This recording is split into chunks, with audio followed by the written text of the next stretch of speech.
এই ভয়াবহ ঋণ চক্রের শিকার হওয়া অসংখ্য মানুষ তাদের ঋণ পরিশোধ করতে না পেরে আত্মহত্যার চেষ্টা করেছে বলে রিপোর্ট পাওয়া গেছে।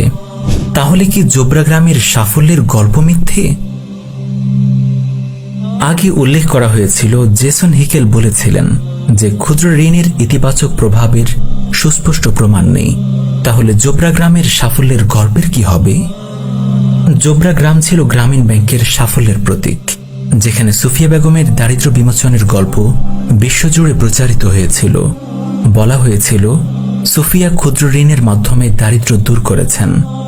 কিন্তু টম হাইনেম্যানের ডকুমেন্টারি কট ইন মাইক্রোডেট দেখায় যে এটি ছিল গ্রামীণ ব্যাংকের এক ধরনের লোককথা। বাস্তবে জোবরা গ্রাম এই ঋণ থেকে কোনো উল্লেখযোগ্য উপকার পায়নি।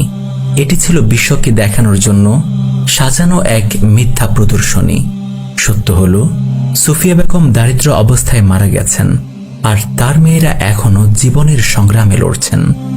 স্থানীয় একটি সংবাদ মাধ্যম জোবরা গ্রাম পরিদর্শন করে জানতে পেরেছে গ্রামের মানুষরা এখন ডক্টর ইউনুস ও গ্রামীণ ব্যাংকের ভঙ্গ প্রতিশ্রুতিগুলো নিয়ে অসন্তোষ প্রকাশ করছে।